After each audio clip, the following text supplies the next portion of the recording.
नमस्कार, मैं प्रवीण गौतम। दोस्तों, वीडियो में आपको दिखाएंगे कि देश के वरिष्ठ पत्रकार आखिरकार इस बात को लेकर क्या कहते हैं कि देश के सरकारी चैनल पर राहुल गांधी और विपक्षी नेताओं पर जहर उगला जा रहा है।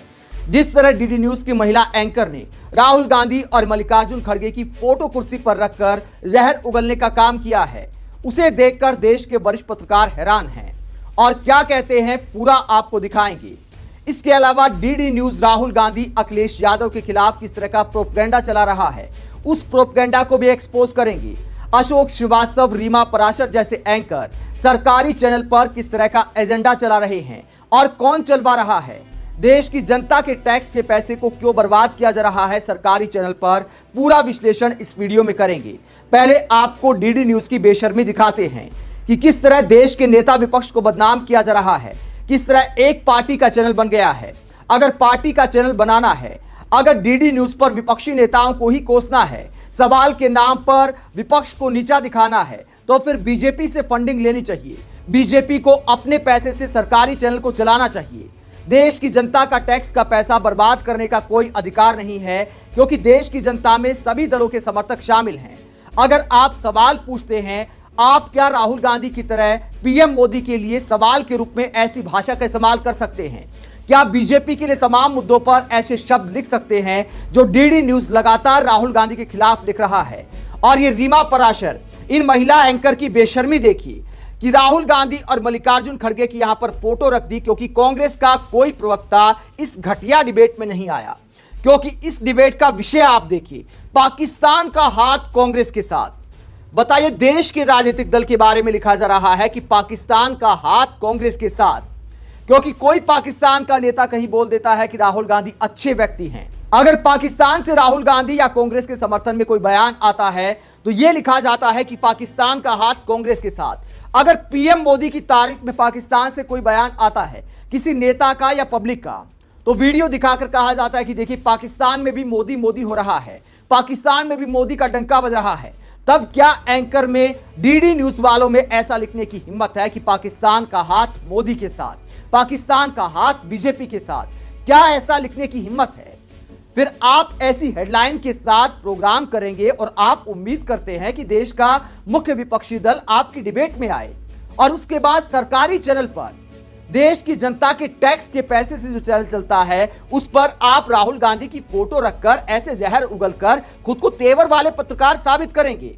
रीमा पराशर, अशोक श्रीवास्तव, डीडी न्यूज के सारे एंकरों को चैलेंज देता हूं, अगर आप में हिम्मत है तो एक सवाल पीएम मोदी से करके दिखा दें।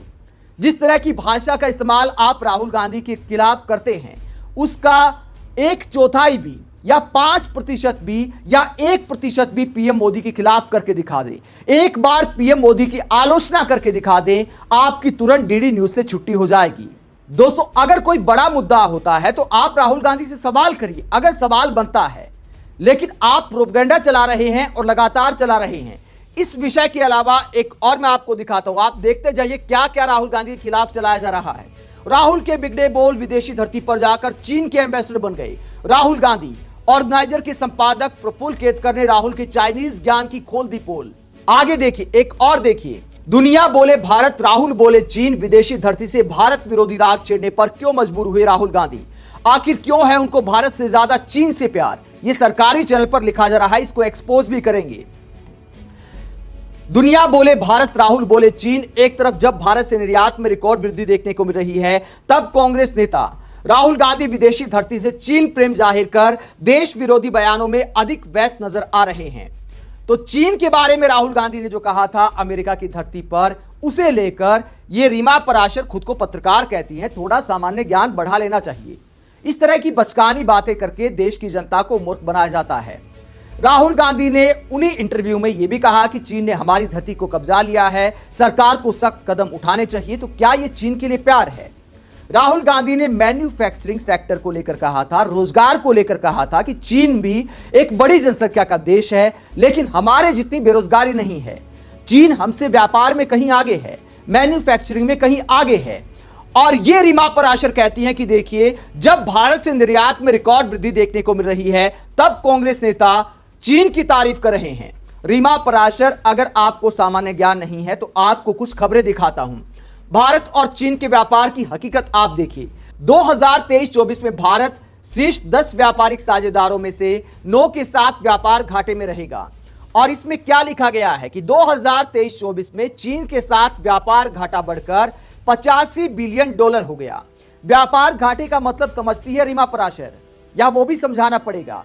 व्यापार घाटे का मतलब है कि चीन ने हमें ज्यादा सामान बेचा 85 बिलियन डॉलर का, और आप कहती है कि देखिए निर्यात रिकॉर्ड बढ़ रहा है। जब चीन के साथ 85 बिलियन डॉलर का व्यापारिक घाटा है तो आप दोनों देशों के हालात को समझ सकते हैं, लेकिन उसके लिए थोड़े सामान्य ज्ञान की जरूरत होती है। अगर चीन इतना ही बड़ा दुश्मन देश है, अगर चीन के साथ प्यार पर आप सवाल उठा रहे हैं सच बोलने को लेकर राहुल गांधी के, तो फिर आखिरकार मोदी सरकार इतने व्यापार को मंजूरी क्यों दे रही है? कुछ सख्त कदम उठाने चाहिए। कुछ ऐप पर स्ट्राइक करके कहा गया कि देखिए चीन पर डिजिटल स्ट्राइक कर दी, जबकि व्यापार की क्या हकीकत है? चीन के साथ भारत व्यापार में टॉप पर है। आप ये देखिए कि फाइनेंशियल ईयर मतलब वित्तीय वर्ष 2024 में भारत ने चीन के साथ सबसे ज्यादा किया व्यापार, दूसरे नंबर पर खिसका अमेरिका। तो व्यापार के मामले में हम चीन के साथ सबसे ज्यादा व्यापार करते हैं और किसकी सरकार में हो रहा है? हिम्मत है तो ऐसी हेडलाइन पीएम मोदी के बारे में लिखिए कि कैसी है मोदी सरकार, चीन से क्यों इतना प्यार। हेडलाइन में आपको बता देता हूं कि कैसी है मोदी सरकार, चीन के साथ क्यों इतना प्यार। हिम्मत है ऐसी हेडलाइन लिखने की? ना ही लिखनी चाहिए, क्योंकि व्यापार अपनी जगह है, राजनीति अपनी जगह है। अगर आप राष्ट्रवाद के नाम पर मुक्तापूर्ण फैसले करेंगे तो देश की अर्थव्यवस्था को नुकसान हो सकता है। मैं ये नहीं कहता कि मोदी सरकार को सारा व्यापार बंद कर देना चाहिए, क्योंकि यह कहना भी अपने आप में मूर्खता है। लेकिन राहुल गांधी ने अगर आपको एक फैक्ट बताया है और उन बयानों में, उन इंटरव्यू में चीन की आलोचना भी की है भारत के साथ दुश्मनी को लेकर, और आप कहते कि देखिए राहुल गांधी को चीन से प्यार है, जबकि राहुल गांधी बेरोजगारी के बारे में बात कर रहे थे। दोस्तों, डीडी न्यूज पर सिर्फ राहुल गांधी के खिलाफ प्रोपेगेंडा नहीं चलाया जा रहा, अखिलेश यादव के बारे में किस तरह की भाषा का इस्तेमाल किया जाता है, जो इस बात को दिखाता है कि किस तरह विपक्षी नेताओं को चुन चुनकर डीडी न्यूज के एंकर टारगेट कर रहे हैं। ये भाषा आप देखिए, बुलडोजर बाबा और टीपू सुल्तान के बीच चल रही सियासी जंग। तो सीएम योगी को यहां पर बुलडोजर बाबा और अखिलेश यादव को टीपू सुल्तान कहा जा रहा है। जानबूझकर ऐसी पत्रकारिता की जाती है ताकि बीजेपी को धर्म की राजनीति का फायदा मिल सके। तो डीडी न्यूज इस तरह का जहर उगल रहा है विपक्षी नेताओं के खिलाफ। इसे लेकर वरिष्ठ पत्रकार राहुल देव क्या कहते हैं? वरिष्ठ पत्रकार राहुल देव कहते हैं कि डीडी न्यूज कभी सबसे संतुलित, संयत, अनुत्तेजक खबरों के लिए जाना जाता था। अब वो शर्मनाक सत्तावन्ना के साथ साथ घोर सांप्रदायिक कुप्रचार का मंच बन गया है। उसके एंकर बेशर्मी से दिन रात भड़काऊ भाषा में हिंदू मुस्लिम करते हैं।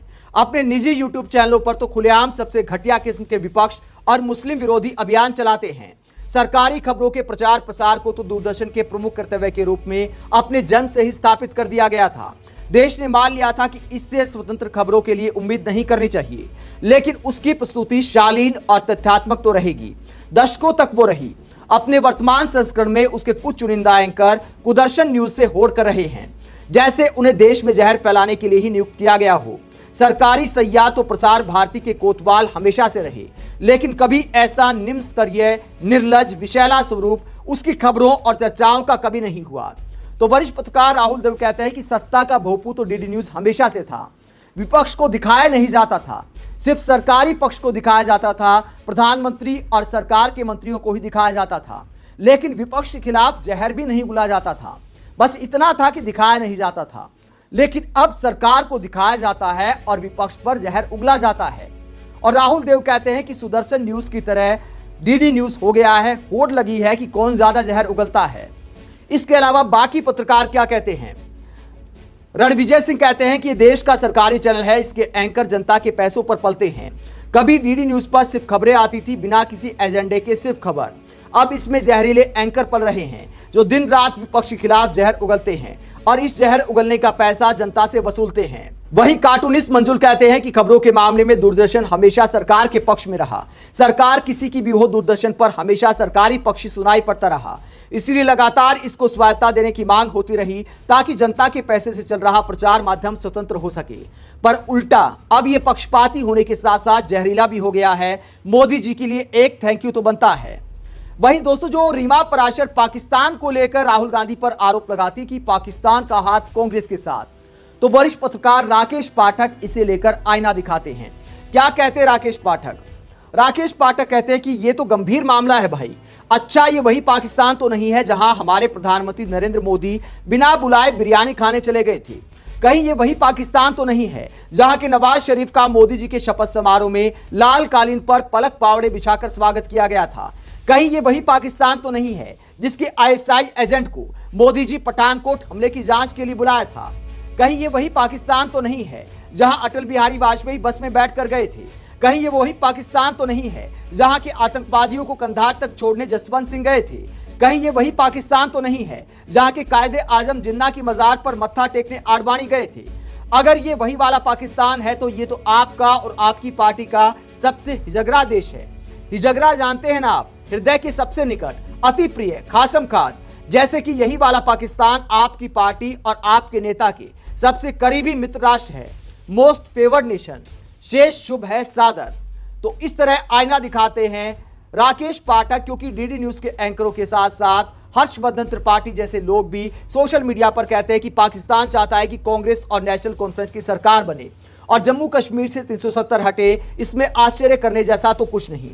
अगर पाकिस्तान कुछ चाहता है, अगर पाकिस्तान के नेता कुछ बयान देते हैं, तो आखिरकार राहुल गांधी उसके लिए जिम्मेदार कैसे है? अगर पाकिस्तान के लोग, पाकिस्तान की सरकार ये मानती है कि राहुल गांधी की सरकार बनने से, कांग्रेस की सरकार बनने से हमारे रिश्ते उनके साथ अच्छे हो सकते हैं, तो ये पाकिस्तान का ओपिनियन है। आप दुश्मन देश के ओपिनियन को भी कैसे कंट्रोल कर सकते हैं? इसमें राहुल गांधी की आखिरकार क्या गलती है? लेकिन ऐसी कॉमन सेंस की बातें करने की बजाय हमारे पत्रकार देश की जनता को मूर्ख बना रहे हैं। उन्हें पता है कि देश की जनता मूर्ख बन जाती है। सत्ता के इशारे पर ऐसे प्रोग्राम सरकारी चैनल से लेकर प्राइवेट चैनलों पर किए जाते हैं ताकि देश की जनता में यह परसेप्शन जाए कि देखिए, राहुल गांधी तो पाकिस्तान प्रेमी हैं।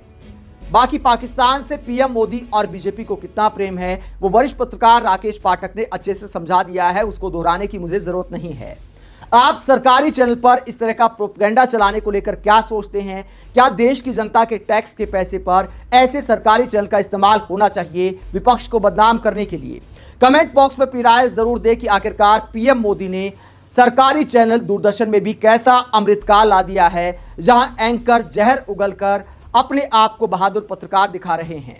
कमेंट बॉक्स में अपनी राय जरूर दें। अगर आप हमारी पत्रकारिता को पसंद करते हैं तो थैंक्स के ऑप्शन का भी इस्तेमाल कर सकते हैं। इसके अलावा वीडियो को लाइक करें, चैनल को सब्सक्राइब करें। नमस्कार।